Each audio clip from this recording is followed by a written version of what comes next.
카니버에 대해서 알게 돼서 생야채를 좀 줄이니까 너무 편해지는 거예요. 그래서 제가 카니버를 시작을 하고 카니버를 한 2년 정도 유지하게 된 이유도 있죠. 카니버를 하면서는 또 어떤 거를 느끼게 되셨나요? 일반식을 하다 저탄고지를 했을 때 나의 컨디션이 80%가 차는 느낌이었다면 요거는 10%에서 15% 업시켜주는 느낌이었어요. 80에서 한 90, 95까지? 네네네. 오. 딱 그렇게 치고 올라가는 걸 느끼면서 우와, 내가 일반식 하다 저탄고지 했을 때 느꼈던 이게 업그레이드 될 수 있다고 생각도 못 했는데 오, 이거 신기한데 하면서 그래서 또 2년을 하게 됐죠. 뭐가 좋아지면 또 좀 꾸준히 하려고 해요. 그러면 카니버를 어떤 식으로 하셨는지도 얘기를 해주시면 좋을 것 같아요. 처음에 카니버 시작을 할 때는 우선 야채를 좀 줄이는 거, 생야채 특히나 좀 줄이는 거를 했고요. 익힌 야채는 조금 먹었었어요. 그러다가 이제 또 공부를 또 더 하고 알게 되면서 그라스페드를 먹으라고? 그래서 그라스페드 소고기를 구해서 그라스페드 소고기 먹고 버터 먹고 또 육류를 챙겨 먹어야 된다. 왜냐하면 탄단지만 중요한 게 아니거든요. 우리 몸은 탄단지로만 대사가 되고 살아갈 수 있는 게 아니에요. 미량 영양소도 정말 중요하거든요. 비타민, 미네랄. 그래서 카니버어 하시는 분들이 중요시 여기는 게 내장류 꼭 먹어라 하거든요. 그래서 그런 것도 이제 저 같은 경우는 심단후팜에서 이제 그라스페드 소고기의 간을 구해서 먹고 그런 것도 막 되게 잘 챙겨 먹었어요. 그렇게 하는 거를 한 1년 정도 한 것 같아요. 소고기만 먹는 쪽으로. 초반에는 그냥 아무 육류나, 그러니까 뭐 돼지고기도 먹고, 소고기도 먹고, 양고기도 먹고 했는데, 그라스페드를 먹는 게 좋다라는 거를 알게 되고 난 뒤부터는 그라스페드 소고기랑 양고기 이런 쪽으로만 먹었죠. 그러면 이제 소스는 소금만? 소금이랑 뭐 가끔 후추? 근데 후추도 안 먹고 소금만 해도 괜찮을 때가 많았어서 소금만. 보통 카니버어 생각하면 사람들이 고기만 먹는 거다 이렇게 생각해서 네, 맞아요. 단백질 엄청 많이 먹잖아요. 네, 절대 아니에요. 비율로 치자면 뭐 한 7대 3 이 정도 되나요? 네, 그렇죠. 7대 3. 근데 30%까지 단백질을 먹는 게 쉬운 게 아니에요. 그래서 뭐 8대 2 정도? 그 지방을 75대 20. 어떻게 그렇게 높여서 먹을 수 있죠? 그라스페드 버터. 버터를 되게 많이 사용해서. 네. 그러니까 식사 때 식사를 하면서 이제 버터를 먹는 거죠. 자세한 거는 별이님 인스타에 가면 식단이 있으니까 살펴보시고요.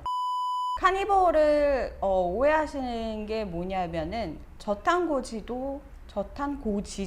그러니까 지방 섭취를 중요시 하듯이 카니버도 어떻게 보면 저탄고지 안에 속해 있는 식단이에요. 저탄에서 이제 무탄으로 간다 이런 식인데 지방 섭취를 충분히 해줘야 되는 거는 맞아요. 그렇지만 지방 대사가 잘 안 되시는 분들이 무리해서 지방 대사를 하시려고 하면 또 문제가 생길 수도 있는 거니까 저는 한국 분들한테 굳이 카니버를 추천하지는 않아요. 제가 해보니까 이 식단의 장점이라든지 그리고 또 필요하신 분들한테는 필요한 식단이긴 하지만 일반 대중적인 분들이 따라하기에는 좀 힘들다. 왜냐면 내장이나 이런 거 저도 구하기가 너무 힘들었어요. 이거 뭐 예약을 해야 되고 또 먹다 보니까 떨어졌는데 바로 구할 수가 없을 때는 그럴 때는 또 어차피 마트 가서 그냥 또 사 먹어야 되니까 그런 점들이 좀 불편한 점들이 많이 있었죠. 그러면은 카니버어를 추천하는 분은? 남들은 다 야채 많이 먹어도 좋다는데 난 야채 먹으면 속이 좀 불편하신 분들 아니면 자가 면역 질환 이런 게 있으신 분들 그리고 또 제한식을 잠깐은 좀 해서 내 몸에 뭐가 안 맞는지 좀 알고 싶으신 분들. 왜냐면 어떻게 보면 카니버가 제한식이에요. 그러니까 내가 그동안 뭐 10가지를 먹던 걸 2-3가지만 먹으니까 몸에서 알려주는 반응을 바로바로 알 수 있잖아요. 그러니까 2-3가지만 먹다가 내가 뭔가를 하나 더 먹었어. 그랬는데 이거 반응이 좀 이상하네 하면 그건 또 좀 안 맞을 수 있다. 그런 지표를 알려주는 그런 방식으로 생각하시는 게 좋을 것 같아요. 굉장히 몸의 반응이 바로 오는 편이라서. 네네네. 제가 좀 독특한 알러지들도 많고 어떻게 보면 제 몸한테 되게 고마운 거죠. 그걸 어떻게든 내 몸을 돌리겠다고 그걸 지방세포 안에 축적을 해놔주고 있었던 거니까 몸한테 되게 고마운 마음도 들기는 해요. 지금에 와서는. 근데 지금은 이제 내가 어떤 거를 먹었을 때 좀 반응이 안 좋고 하는 걸 아니까 저탄고지 카니볼을 하면서 내 몸에 대해서 더 알게 되고 그래서 건강을 더 챙길 수 있는 것 같습니다. 만약에 저탄고지를 처음 알았을 때로 돌아간다고 생각을 해보시면 네네. 그 비만인 상태였던 네네. 그 상태로 돌아간다고 하면 어떤 식단부터 시작을 하는 거를 추천할 것 같아요? 나 자신한테? 당질 제한. 당질 제한? 네네. 그때 했던 것처럼? 네네. 그때 했던 것처럼. 당질 제한으로 시작해서 서서히 지방 대사가 되면 지방을 높여가는 순으로? 네네네. 그렇게 하고 어찌됐든 천연 재료 먹는 거, 가공식품 줄이는 거. 그게 제일 중요한 것 같아요. 가공식품 줄이는 거. 그러면 저탄고지 식단을 하면서 가장 자주 먹는 요리 한 2가지 정도만 말해주실 수 있나요? 제가 요즘 제일 좋아하는 거는 저 같은 경우는 요즘 엉파에 호주산 목초육 삼겹 양지가 있어요. 얇게 썰린 거.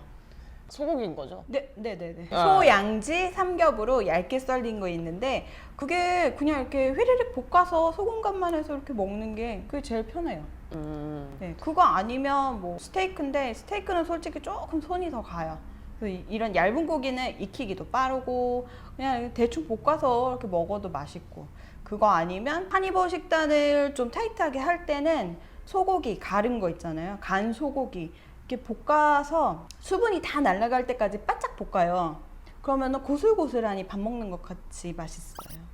네, 상상은 안 가지만 아무도 공감 못 하겠지만 저는 맛있어요. 상상은 안 가지만 한번 해보도록 하겠습니다. 간 소고기를 수분이 완전 날아갈 때까지 볶아서. 네네, 소금 간 해서 뭐 이렇게 간이 좀 너무 심심하다 하시면 간장 한 수저 정도 둘러서 드셔도 돼요. 기름 같은 거 안 넣어도 되나요? 버터 좀 넣어주면 좋고요. 네, 한번. 네. 아니 고슬고슬하니 밥 먹는 것 같다니까요. 밥 먹는 거 같은지 제가 실험해 보겠습니다. 네. 아침은 어떻게 하고 점심은 어떻게 하고 저녁은 어떻게 하고 이런 루틴을 좀 알려주시면 좋을 것 같아요. 제가 김키슬의 마인트리션 유튜브 채널에 키슬님께서 일주기성 관련해서 영상을 올려주신 게 있어요. 그거를 보고 잠을 일찍 자야 된다라는 거는 알고 있었는데 식사 시간을 일찍 끝내는 게 내가 일찍 잠드는 거에 도움이 될 수 있다는 생각을 미처 못 해본 거예요. 근데 그 영상을 보고 저녁을 좀 일찍 먹는 거 한번 해볼까 해서 했는데 그게 좋아서 요즘은 그거에 빠져 있어요. 그래서 아침에 6시 반이면 깨요. 그냥. 알람 없이. 네네, 알람 없이 그냥 개운하게 깨요. 그러면은 아침에 일어나서 한 7시, 8시쯤에 아침 식사.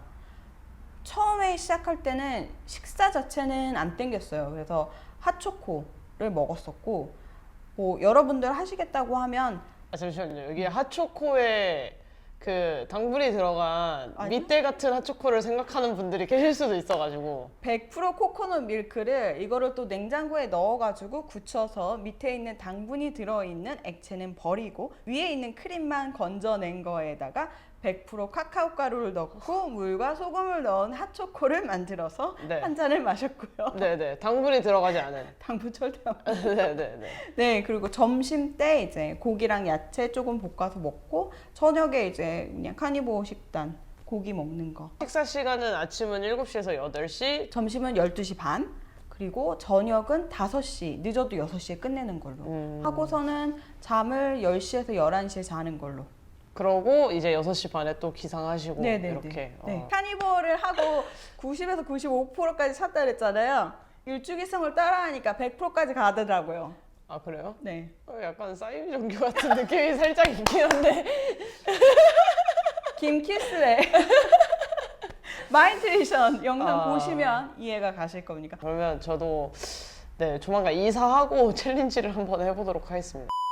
왜냐면 저도 16대 8, 18대 6 간헐적 단식을 되게 오래 했어요. 네네네. 어떻게 보면 저 같은 경우는 음식 중독 성향이 좀 있는 편이다 보니까 식사를 몰아서 하게 되면은 아직까지도 좀 폭식 성향이 나오는 그런 부분이 있어요. 그렇다 보니까 이거를 아침에 일찍 일어나서 하루 3끼를 챙겨 먹으니까 이게 또 몸에서 다른 반응을 더 긍정적인 반응을 또 보여주더라고요. 저는 완벽하게 음식에 대한 그런 거에서 벗어났거든요. 요즘에 그래서 되게 평온한 상태인데 마도비님이 약간 음식 중독 같은 게 있어요. 그래서 그거를 자각을 했어요, 자기가 이제. 그래가지고 한번 해보면 좋을 것 같네요. 왜냐하면 이 음식 중독이라는 게 저도 지금은 뭐 떡볶이 안 먹고 싶으세요? 솔직히 안 먹고 싶어요. 생각도 안 나고 내가 뭔가 먹고 싶다라고 생각을 하는 거는 맛있게 먹는 키토시 그게 생각이 나는 거지 일반식 솔직히 생각 안 나요. 근데 이거는 시간이 지나면 여러분들도 느끼실 거예요. 저탄고지를 오래 하면 초반에는 생각이 나지만 그 다음에는 내가 한번 치팅을 했을 때 이거 내가 생각했던 맛이 아닌데? 라는 생각을 해요. 근데 그 기간을 또 지나잖아요. 그러면 라면을 옆에서 끓이고 있든 치킨을 먹고 있든 굳이 먹고 싶다는 생각이 안 들어요. 저는 옆에서 먹고 있으면 먹어요. 네, 먹는데 한 입 먹고 안 먹어요. 그 그쵸, 맛이 그쵸, 아니니까. 그쵸. 근데 이제 저처럼 오랜 기간 비만이셨던 분들은 그 음식에 대한 추억이 있어요. 음식이라는 게 먹는 그 행위도 있지만 그거를 먹었을 때의 기억이라든지 추억 이런 것들 때문에 마인드적인 것도 되게 중요하거든요. 이게 너무 오랜 시간 그 기억이 머릿속에 박혀 있다 보니까 이 생각을 전환시키는데도 시간이 많이 걸려요.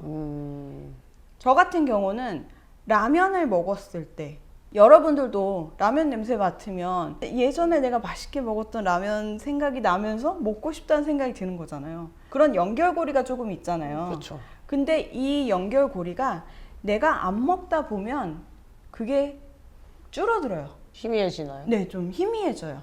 기억은 사라지지 않습니다, 여러분. 기억까지 사라지고 이런 건 아니에요. 기억은 있지만 그거에 대한 감정이 약화되는 거죠. 그래서 안 먹어도 되는 그런 상태가 되는 건데 그래서 음식 중독이 있거나 또 먹는 걸 많이 좋아하셨고 저 같은 경우는 특히나 또 그런 영향이 있는 이유가 뭐냐면 스트레스를 받았을 때 음식으로 풀었던 그런 사람이다 보니까 그 감정에 대한 연결고리가 좀 많이 강했던 것 같아요. 그래서 그거를 극복해 나가는데도 저탄고지가 정말 큰 도움이 됐죠. 어떤 식으로 도움이 됐을까요? 저탄고지 식단을 하는 게 많은 분들이 솔직히 다이어트 하면 저칼로리 그렇죠. 어찌됐든 적게 먹는 걸 하시잖아요. 근데 저탄고지는 그런 제약이 다른 일반 다이어트 식단보다는 적잖아요. 그렇죠. 네. 그러다 보니까 먹는 거에 대한 배가 고픈 상태로 잠들지 않는데도 살이 빠진다는 거.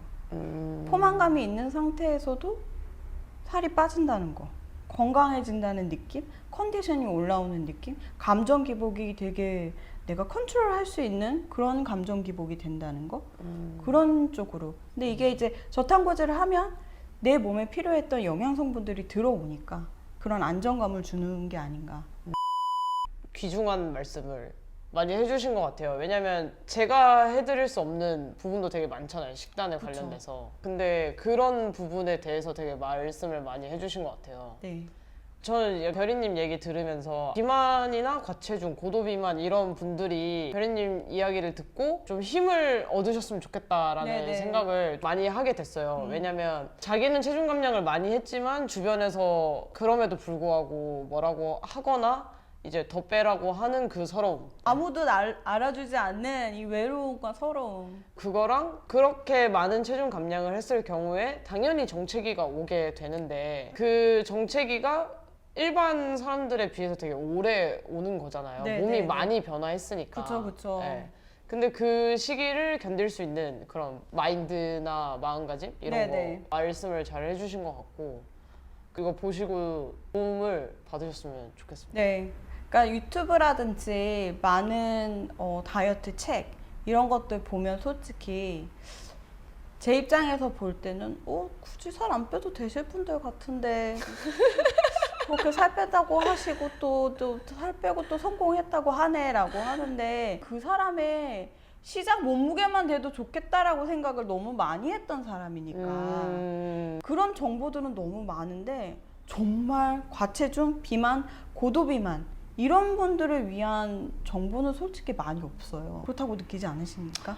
맞아요. 뭐 자기 SNS나 뭐 유튜브 활동을 하면서 자기를 내비치는 거를 좀 어려워하는 분들이 많더라고요. 아, 맞아요. 그러니까 저도 아직까지도 좀 더 체중 감량해야 되는데 이런 생각이 있기 때문에 제 이야기를 하는 게 솔직히 쉽지는 않아요. 쉽지도 않고 또 어찌됐든 저도 아직까지도 개선해 나갈 부분들이 많은 사람이다 보니까 그런 부분에서 조심스럽기도 한데 명객님이 그 인터뷰 하실 분들 그 구하시는 영상을 보고 신청을 하게 된 이유가 고도 비만이신 분들, 비만이신 분들 이런 분들에게 응원의 메시지 아니면 저 같은 사람도 했어요 라는 거를 알려드리고 싶었어요. 왜냐하면 지금 나와 있는 다이어트에 대한 정보들은 그냥 과체중도 아닌 그냥 일반인데 조금 위쪽에 있으신 그런 분들이 체중을 또 좀 마름으로 가려고 하는 그런 분들에 대한 정보가 많다 보니까 제가 비만이었을 때 그런 걸 봤을 때 느꼈던 그런 감정들을 알기 때문에 그런 분들을 위해서 나와서 얘기를 하고 저도 30kg를 감량했고 또 이걸 유지하고 있고 유지하는 게 정말 중요하거든요, 여러분. 그쵸? 빼는 건 솔직히 어렵긴 하지만 쉽다고 얘기하면 쉽다고 얘기할 수도 있는 거잖아요. 유지보단 빼는 게 쉽죠. 네, 그러니까. 그 영케이님이 하는 얘기 있잖아요. 유지하는 그 퍼센테이지가 3%? 그거밖에 안 된다고 하니까. 전 세계적으로 3%죠. 전 세계 3%? 아, 솔직히 저는 자랑할 만하다고 생각해요. 감사합니다. 제가 농담 삼아 이렇게 막 계속 얘기했지만 솔직히 부끄러워요. 근데 이렇게 얘기해 주시니까 또 든든하네요. 그래서 고도 비만, 또 비만이신 분들, 체중 감량을 10kg 이상씩 좀 많이 하셔야 되는 분들에게 응원이 됐으면 좋겠고요. 힘드시더라도 힘내시고 또 저탄고지라는 식단이 어떻게 보면 다른 다이어트 식단보다는 여러분들의 체중 감량과 또 건강에 이로운 식단이라는 거 생각하시고 꾸준히 하다 보면 여러분들이 원하는 목표 달성하실 수 있을 거라고 봅니다. 오늘 이렇게 나와주셔가지고 되게 솔직하게 네네. 얘기 다 해주셔서 너무 감사하고, 초대해 주셔서 감사합니다. 그러면 오늘 영상은 여기서 마치고 다음 영상에서 찾아뵙도록 하겠습니다. 다음 영상에서 만나요. 잠깐만. 네. 오늘 영상이 좋으셨다면 구독, 좋아요, 알림 설정 부탁드려요. 해야 되잖아. 그럼 오늘 영상은 여기서 마치고 다음 영상에서 찾아뵙도록 하겠습니다. 다음 영상에서 만나요. 안녕.